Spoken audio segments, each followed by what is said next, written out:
Bismillahirrahmanirrahim. Halo teman-teman, kali ini kita akan menjelaskan mengenai bagaimana sih kita sebagai pribadi bisa sukses di usia quarter life crisis. Banyak orang bilang di usia antara 20-30 itu adalah masa-masa kritis dari kehidupan kita, di mana kita tuh bawaannya masih galau aja. Masih galau, terutama yang lagi cari kerja nih, kadang-kadang masih galau. Gue mau kerja apa ya? Kira-kira gue berkarir di bidang apa ya? Gitu, masih benar-benar belum tahu nih bagaimana memilih pekerjaan yang paling cocok sama kita. Terutama di sini saya akan menjelaskan bagaimana sih supaya kita bisa sukses di usia ini, yaitu dengan cara memilih tempat kerja yang paling cocok dengan pribadi kita. Nah, teman-teman, mungkin pertanyaan pertama yang terlintas di otak kita ketika kita baru lulus kuliah atau masih kuliah tapi pengen magang. Nah, kadang-kadang kita berpikir, kalau gue kerja kira-kira harus sesuai nggak ya dengan mata kuliah gue nih, gitu kan? Nah, harus sesuai nggak ya dengan kepribadian gue nih, gitu. Sesuai nggak ya dengan cita-cita gue nggak, gitu ya. Nah, karena apa? Karena kita masih bingung gitu, kita masih belum tahu tempat kerja yang paling pas tadi buat kita. Nah, apalagi kalau kita sudah masuk ke dalam sebuah perusahaan atau sebuah lembaga, kemudian kalian itu nggak merasa cocok, nggak merasa asik di situ, akhirnya kalian nggak akan betah, dan itu akan membuang waktu kalian, ya kan? Sehingga kalau waktu kalian habis, sementara apa yang kalian kejar, karir atau cita-cita kalian tuh masih jauh banget untuk dibangun dan untuk dicapai.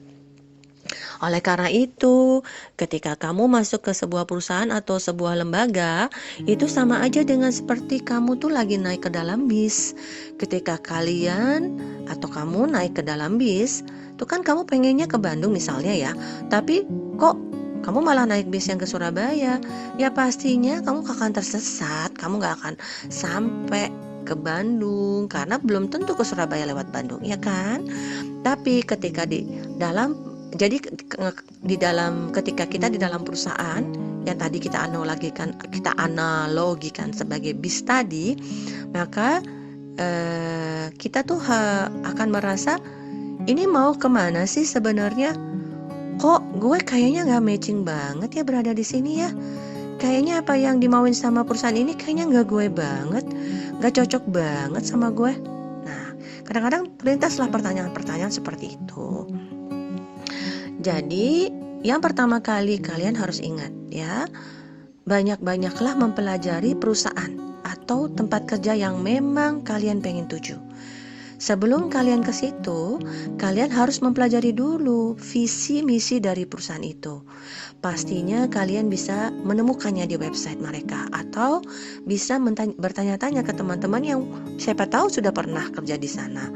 Matching nggak nih sama visi misi hidup kamu gitu. Nah, berarti artinya kamu juga harus mulai belajar membuat atau menata visi misi hidup kalian sendiri, ya.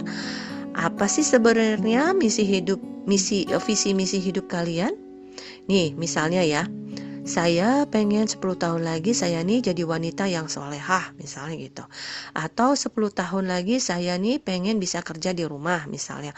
Atau 10 tahun lagi saya nih pengen bisa jadi direktur sebuah perusahaan besar. Terus apa lagi? Oh, saya nih pengen kira-kira 15 tahun lagi pengen memiliki bisnis sendiri. Nah, itu adalah cita-cita atau visi misi hidup kalian ya. Nah, itu harus ada gitu.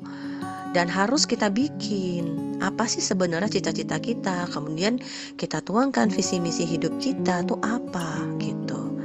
Misalnya nih ya, visi saya pingin bisa menghidupi keluarga saya, visi saya pingin bisa mendukung keuangan ibu bapak saya, seperti itu kira-kira. Misi, kalau misalnya ini saya bekerja, saya tuh pengen bermanfaat di tempat kerja saya.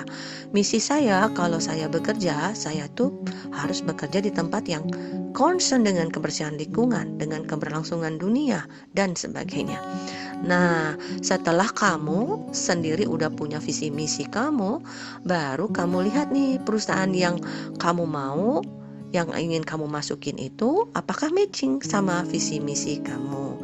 Jangan sampai ketika kamu sudah terlanjur masuk, kamu merasa enjoy di dalam perusahaan itu, kemudian kelamaan di situ, tapi sebenarnya tidak pernah mendukung visi misi hidup kamu.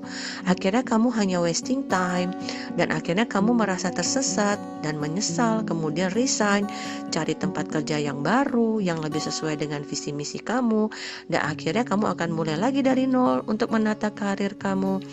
Jadi jangan lupa pertama kali coba susun dulu visi misi pribadi kita, dan setiap mau cari kerja cek dulu visi misi dari perusahaan tersebut. Cari tahu sebanyak mungkin mengenai perusahaan tersebut sebelum kita benar-benar join dengannya. Seperti itu ya teman-teman. Kalau kamu suka mohon diklik like, juga jangan lupa klik subscribe, dan tolong bantu untuk share ke teman-teman yang lain supaya manfaatnya lebih menyebar. Selamat mencari tempat yang paling cocok.